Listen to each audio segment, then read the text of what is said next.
Isang paalala, ang video na ito ay ayon lamang sa aking sariling pananaliksik. Hindi ko nais na pilitin ang sino man na maniwala sa videong inyong matutunghayan. Kung hindi kayo kumbinsido sa mga impormasyon at taliwas ang inyong paniniwala sa kaalamang aking ilalahad, maaari kayong gumawa ng sarili ninyong pagsisiyasat para sa inyong kakontentuhan. Ang videong ito ay gabay lamang sa mas malalim na kaalaman at pag-intindi at hindi gawa ng isang profesional. Naniniwala ako na malaya tayong magbigay ng opinyon at suhestyon bilang malayang mamamayan ng Pilipinas. Maraming salamat po. Patuloy pa din ang away sa northern border ng Israel at pag-atake ng mga kalaban nito mula sa Syria at Lebanon.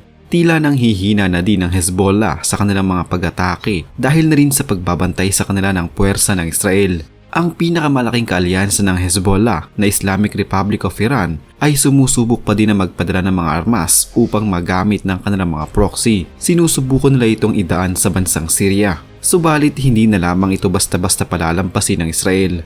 Ang American Air Force at Israel Air Force ay mahigpit na binabantayan ngayon ang himpapawid ng Syria upang maghanap ng mga armas na dinadala sa Gaza upang gamitin din ng Hamas. Mula sa mga sasakyang pinaghihinalaan nilang nagdadala ng mga kargamento, barko na maaaring magtawid ng mga gamit hanggang sa mga eroplanong maaaring mag-transport ng mga armas pangdigma palabas ng Syria patungong Gaza ay kanilang minomonitor.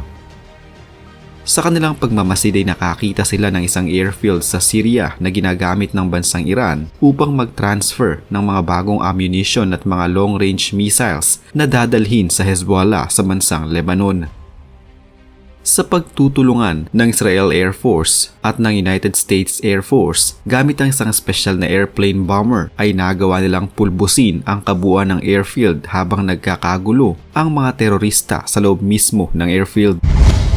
Sa isang incident o yung mga truck na kunwari nagdadala ng tulong at supply sa mga nadadamay na sibilyan. Sa mas matinding pagsisiyasat na ginawa ng Israel Defense Forces at ng bansang Estados Unidos, napatunan ng mga trucks na gawa na ng bansang Amerika na pasabugin at wasaki ng mga ito. Sa huli ay napag-alaman nila na imbes na medical supplies at pagkain ang nasa loob ng truck ay mga long-range missiles pala ang laman na planong dalhin sa Lebanon at ibigay sa Hezbollah. Lalo pang painitin ang tensyon sa rehiyon. Sa kanilang ginawang pag-atake, tinarget din ng Amerika ang isa sa mga lider ng Hezbollah na nagtatago sa loob ng isang bunker sa Lebanon. Isa-isa ding pinupuntirya ng Israel Defense Forces ang mga lider ng Hezbollah. Dahil dito, nagpadala ang Hezbollah ng 4 na units upang maghiganti at atakihin ang isang military base ng Israel Defense Forces sa Israel. Ang planong ito ay nalaman ng Israel kaya naman agad silang kumilos upang pigilan ang mga units na ito. Nagpay ang plano ng Hezbollah. Sa kanilang taktika na ito, maaaring hindi na matuloy ang pag-atake o napapahina nila ang puwersa ng atake ng Hezbollah at nababawasan nila ang mga kampong pinagtataguan ng mga militanteng grupo. Sa bandang timog naman ng Gaza Strip na kung saan binabantayan din ng Israel Defense Forces ay nagsasagawa din ng matinding pag-atake ang Israel sa Jabalia. Sa lugar na ito, ang Hamas ay nagsasagawa ng kanilang mga pag-atake malapit lamang sa isang Indonesian hospital gaya ng kanilang ginawa sa Shifa Medical Center. Patuloy pa din kasi ng ginagamit ng Hamas ang mga civilian locations at mga ospital upang isagawa ang kanilang mga plano at pag-atake laban sa mga sundalo ng Israel. At tila ang gawain na ito ang siyang kanilang nagiging taktika, ang gawing human shield ang mga nakakaawang mga sibilyan. Isinawalat ng tropa ng Israel ang isang kahina-hinalang ginagawa ng Hamas sa isang gusali katabi ng Indonesian hospital. Minaman-mana ng IDF ang paligid ng lugar. Sa gusaling ito, nakita ng Israel Defense Forces ang grupo ng mga terorista na nagpapanggap bilang miyembro o kasama ng Red Crescent Humanitarian Organization. Ang uri ng organisasyon na ito ay tumutulong sa mga nasugatang mga sibilyan sa gitna ng bakbakan ng dalawang magkasalungat na panig. Ito pa ang nakakatakot na nalaman ng Israel Defense Forces. Dumudukot ng mga sibilyan ng Hamas sa paligid at ginagawa nilang mga human shield para lamang marating nila ang kanilang mga itinatagong armas sa ilalim ng lupa at dalhin ang mga ito sa mga terorista na nakakalat sa paligid ng Jabalia. Umaabot kadalasan ng 10 oras ang ginagawang paghahalughog ng IDF upang ma-eliminate nila at matunto ng mga armas ng mga militanteng grupo.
Samantala, ang pansamantalang pagtigil ng labanan sa pagitan ng Israel at Hamas kasama ang komprehensibong tigil putukan sa Hilaga at Timog Gaza ay nagsimula noong Biyernes ng umaga.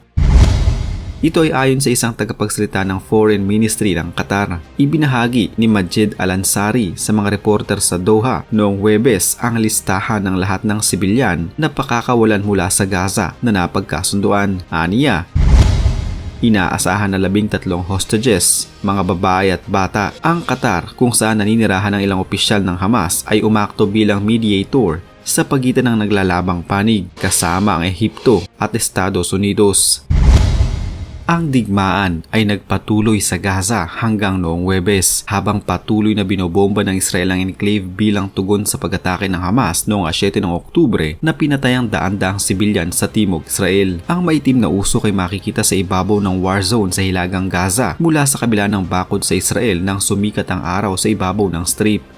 Sinabi ng Israel na ang pagpapalaya sa mga hostage na kaakibat ng unang tigil putukan ng digmaan ay maaantala hanggang noong Biyernes. Sinabi ng militar ng Israel na naglunsad ito ng 300 airstrike sa nakalipas na araw at pinaandar ang mga sirena na nagbabala ukol sa cross-border rocket launches ng mga armadong Palestinian group. Iniulat ng Palestinian media ang Israel strike sa Hilaga, gayon din sa katimugang lungsod ng Khan Yunis, kung saan sinabihan ng Israel ang mga residente sa norte na humanap ng mapagtataguan. Ang mga negosasyon sa pagpapalaya ng mga hostage ay umabante at nagpapatuloy constantly, ani Israeli National Security Advisor Zachi Hanegbi sa isang pahayag sa lumipas na magdamag. Ang simula ng pagpapalaya ay nagaganap ayon sa orihinal na pagkasunduan sa pagitan ng mga panig at hindi bago mag-Biyernes. Ang unang tigil labanan sa 7 linggong digmaan ay kasama ang pagpapalaya sa 50 babae at batang hostages na dinukot ng mga militante na sumalakay sa Israel sa mga susunod na araw. Kapalit ng 150 Palestinian detainees mula sa mga kulungan ng Israel. Tinawag ni Al-Ansari ang kasunduan bilang unang kislap ng liwanag sa dulo ng lagusan mula Oktubre 7. Isa na namang kwento ng pagbabalik tanaw sa kasaysayan ang naitampok natin ngayon. Huwag kalimutang i-like ang video ito at mag-iwan ng komento sa ibaba ng mga nais nyo pang malamang kwentong kasaysayan sa Pilipinas. Mag-subscribe na din para lagi kayong updated sa mga pinakabagong video dito sa Kasaysayan Pinoy. Magandang araw po at mabuhay ang bansang Pilipinas!